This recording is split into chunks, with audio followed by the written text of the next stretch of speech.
So welcome to everybody, and I see we've got lots of people from Toronto, one person from Iran. So a special welcome to Hugh Laley.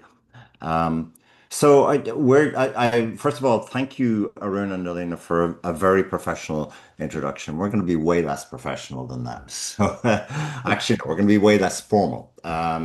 So we're not doing slides today. What we'll do is give an overview of the book, which I'll lead off with, and Chris and Paolo will chip in, and then each of us will talk a little bit about why now? Why are we writing this book and why now and what's behind it for us? And then we'll dig down very much on. I know that you're keen to hear case studies and stories, and we're going to be, as we talk, pulling out some of the stories that we heard as we were writing the book.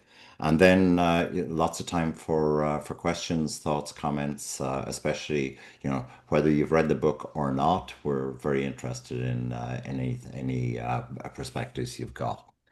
So first of all, redesigning value.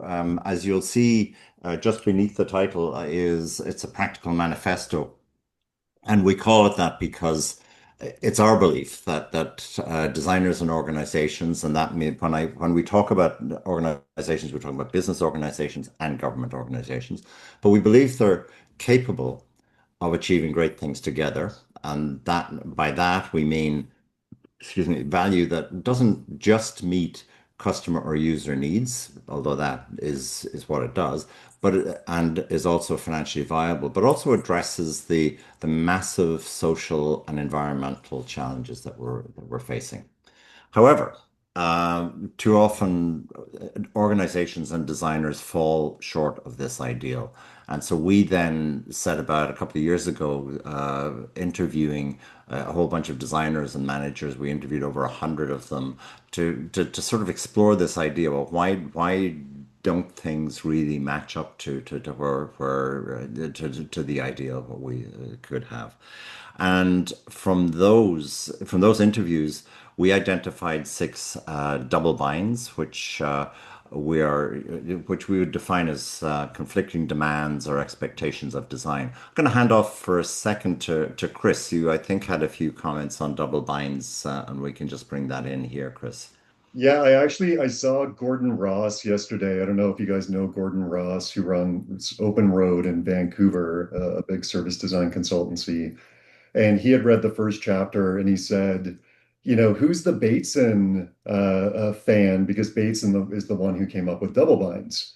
And he'd actually studied in university Bateson. And he said, the interesting thing with double binds, so these are where you have two different people with conflicting ideas kind of at odds with one another, and I think, in a second I'll talk about business model. I think that's the most obvious one where designers are asked to understand people and come up with new ideas. And then they present those ideas and they're like, but where's the metrics and how are we saving money and how are we making more money? And there's these underlying assumptions that both stakeholders have when they come together.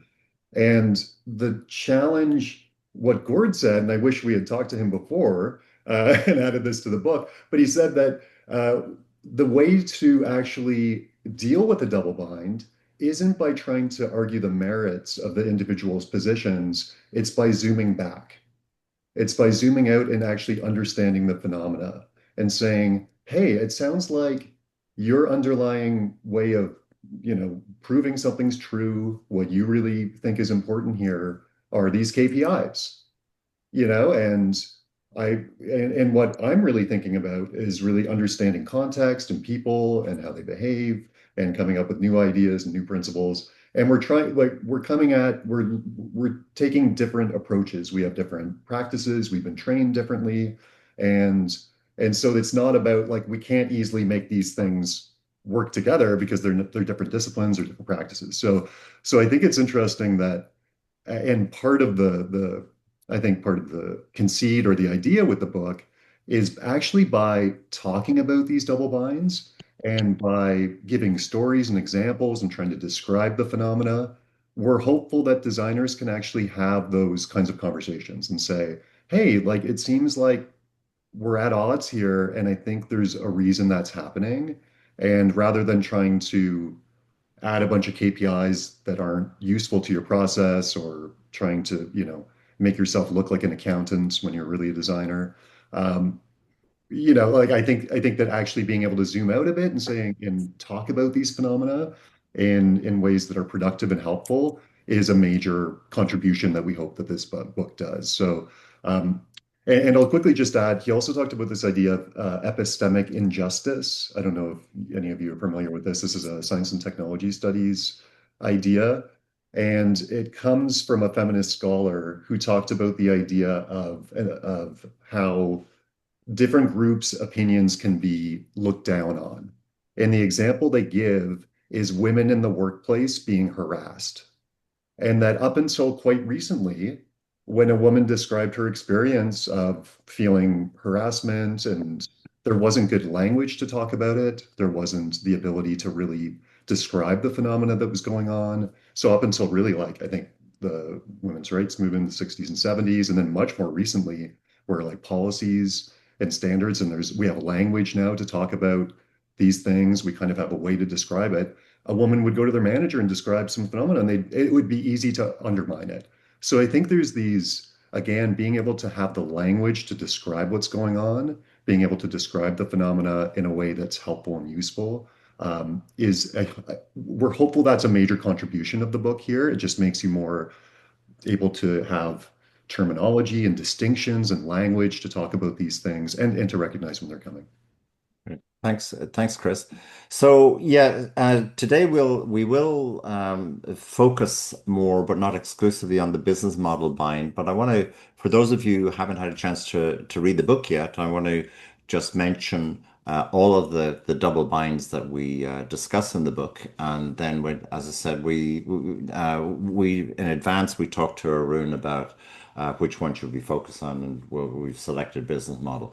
But there are five others. So the work style bind is basically, and sorry, just to again briefly define what we're talking about. It's kind of double binds are mixed messages. So you have an organization that says, yeah, we love design, and yet puts all these obstacles in the path of design, so make it impossible for design to actually achieve very much.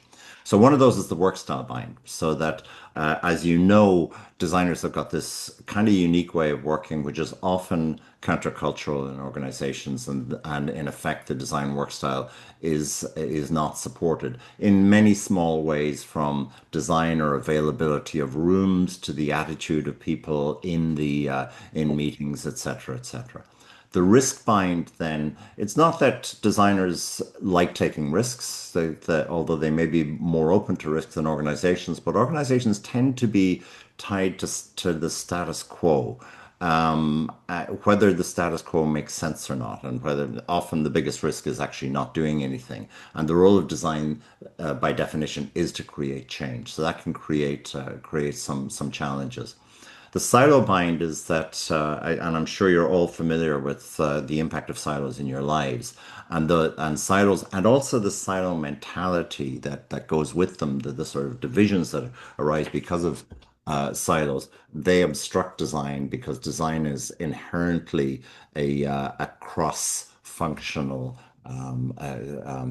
initiative effort. I'll talk about business model bind last. The scope bind then is design is tolerated. It's harmless fun. The designers are kind of the clowns of the company, but they're kept away from anything important. They're kept away from strategic decisions. And then the epistemology bind is just about different ways of knowing, that designers know things, or measure things, or think about things in along very different paths, and they can run up against accepted ways of knowing within the organization.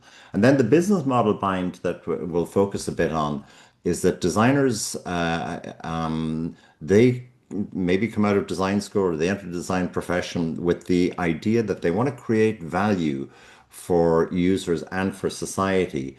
Whereas the model, and I've taught business schools for many decades, the model in businesses is design, extracting value, and design is a way to accomplish that, to extract value from users and from markets. So These things happen every day and in lots of small ways that we talk about in the book. But on the positive side, and there is a positive side because you could just sort of take these things and jump off a cliff, but that's not necessary. The many designers that we spoke to, they know these things. They may not know them explicitly, but they know that these things are going on. And they found practical ways of dealing with them. And so throughout the book, for each one of the binds, we share what those strategies are. And then we pull them together in the final chapter and propose an overall strategic approach for designers and organizations to work together and bring about outcomes that create real value for users, society, and the planet. So that's my overview of the book. Chris and Paolo, do you have anything to add to that? Not to the overview, David. We're going to talk a little bit about the genesis and why Yeah. now, and I don't know if this is the right time to do that. Please go ahead, and I'll go last. So maybe you first, and then Sure. Chris, and then I'll go. Yeah, Um, so David a few years ago wrote a great book called Design Thinking at Work, and then was just I think there was some intellectual curiosity. Okay, where now? What can we do with this now? And so if you haven't read that book, just putting a subtle promo in there for you. I hope you don't mind. Shameless thank you. plug there. One of the things that David and I were talking about, well, what could we be writing about? And I had noticed, actually, going to step back a little further. I'd studied design in grad school in Chicago, and I was looking at returning to Canada to practice. And the guidance I received from both Patrick Whitney and Roger Martin, both Canadians, both very famous, both well regarded in the in design business and design community. The advice they gave to me when I was saying, "Hey, I'm thinking about come back to Canada," they said, "Don't, just stay in the States." There wasn't there wasn't a maturity of practice here. There was a very small community. It wasn't adopted by the business culture here. There wasn't a space for the practice. I knew that coming here. And then a few years, but uh, thanks to David and Chris and a number, I was able to establish a foothold here and start practicing. But I knew there was it was a nascent practice, and over time, what I noticed was that through OCAD, through Rotman, through there was a proliferation of design practice. But what I still found was just kind of a misfit. It was interesting. There was this clamoring, this interest in design, but I was noticing I'm still feeling a little gaslit here. You're asking for design, yet you're not asking for design. I noticed we had a different way of there's a different set of mindsets, and actually the book started off as an exploration of design mindsets. Like, how do designers think differently? Because it's seeming very different than my business, than my sponsors, my project leads, all the people I'm working with think about things a little differently, and it was often a misfit. And so we started reaching out to others in the community, say, do you find this as well? Are you finding that the way you're thinking about even the definition, for example, a definition like a problem, when someone hears the word problem, I get excited as an innovator because that is an opportunity that is equated to an opportunity space, a place to make improvement, a clear direction.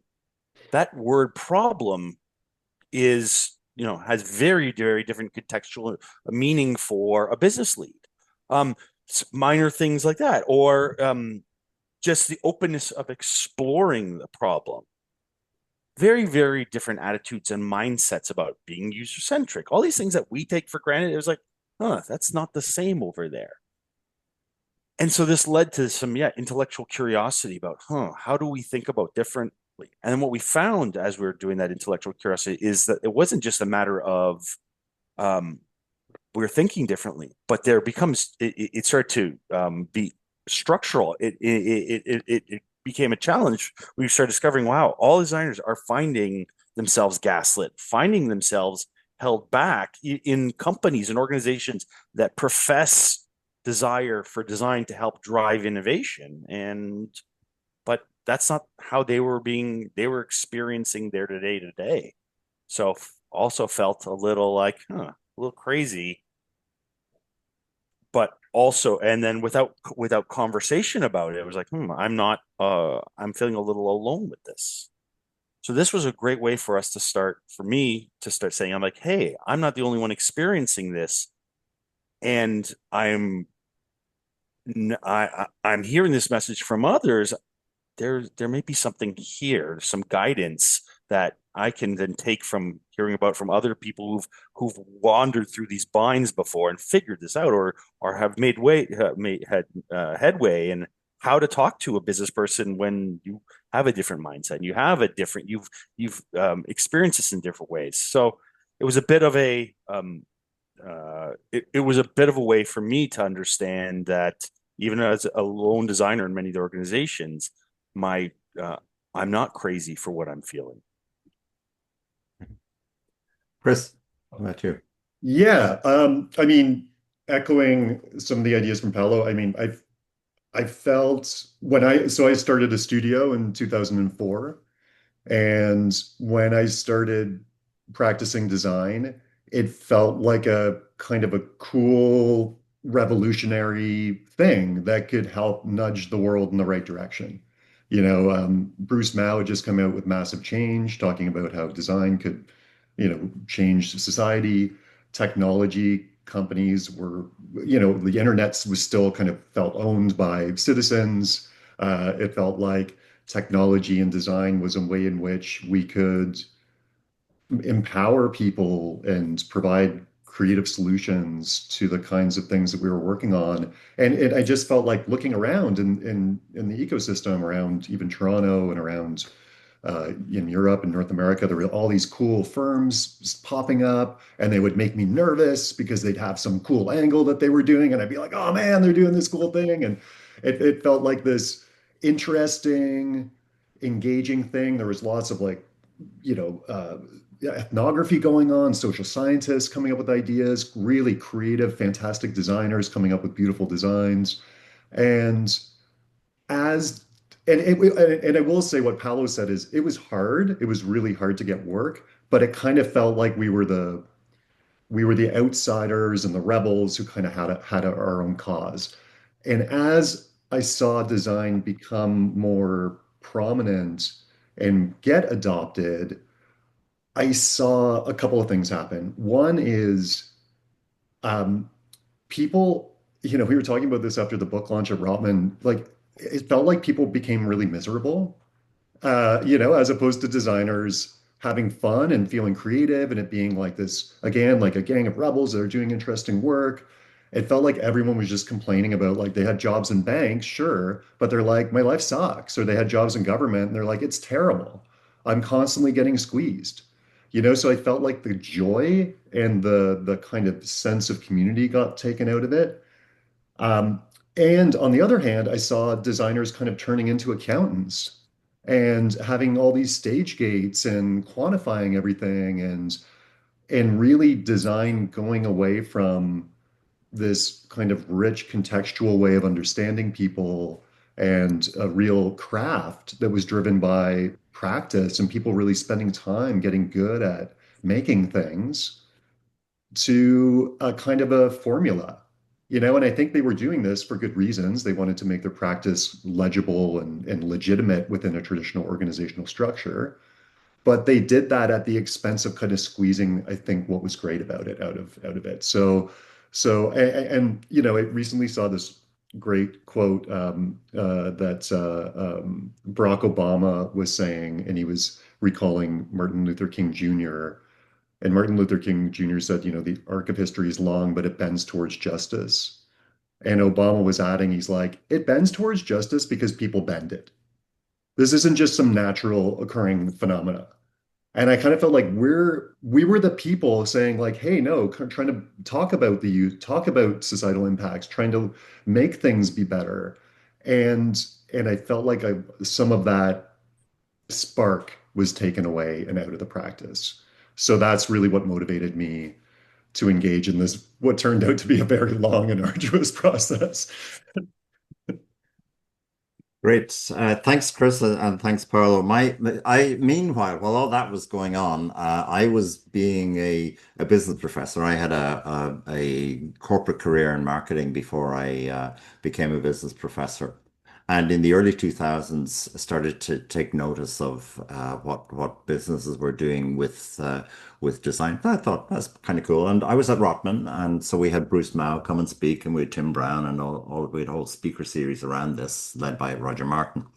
And I thought it was kind of interesting. And so I had a sabbatical in 2006, 2007, and used that since I kind of knew nothing about design or thought I knew nothing about it. I decided, well, the way to learn is to hang out with designers. So I went and taught at design schools, and I taught in the US, in Mexico, and in the Netherlands. And it was at the Netherlands at a school called TU Delft that there was one particular question a student asked that kind of blew my mind. It was in the first class, and they wanted me to come and teach business to design students, which is fair enough. That was what I knew how to do. And so we were kind of into a case discussion, and one student sticks his hand up and says, why do businesses have to grow? What's all this stuff about growth? Can't they just make enough money to survive and just go along with that? And I thought, Jesus, I would never hear a question like that at a business school, right? So at Rotman, growth is fundamental. And then the student, he wasn't just throwing this out as a nonsensical question. He actually gave me some examples of organizations that did have a certain amount of money that they considered was enough, and what they wanted was to keep that stable and reliable over time, rather than necessarily always push for growth. So I learned from that and other instances that designers and design students ask questions that business people would never ask, and it kind of blew my mind. And I went back then into and some years went by, and I ended up moving out here to the West Coast and working at the University of Victoria. And the dean asked me, because I have a long background in branding, to work on an index which is called the Brand Trust Index, and it was basically a survey that measured how much trust people had in a whole variety of brands. And I was there as the media spokesperson and doing some of the analytical work and that kind of stuff. And oh, geez, I became pretty disenchanted with it, because when you talk to businesses about brand trust, that you could see it was like, oh yeah, well, if we get people to trust our brands, then we can sell them more stuff. And that seemed to me the wrong way around. It seemed to be you get people to trust your brand because you're actually doing what you're supposed to do. You're fulfilling your promises. You're being good to the environment. Being good for society. And it was like this question would come up. Well, how do we become authentic? Right. Well, you be authentic by doing what you're supposed to do. But so it was all very instrumental in the service of short-term profit, in fact. And so that always brought me back to the sort of questions and ideas that designers and design students were asking. That it was a very, very different frame of mind from the kind that I was seeing in the business school. And so it was around that time, having written the first book about design, called Design Thinking at Work, that Paolo and I got together, and then Chris came on board, and we sort of developed these ideas and interviewed a whole bunch of people. So that was my involvement in it. So I think this is a good point. Then we can start taking some questions.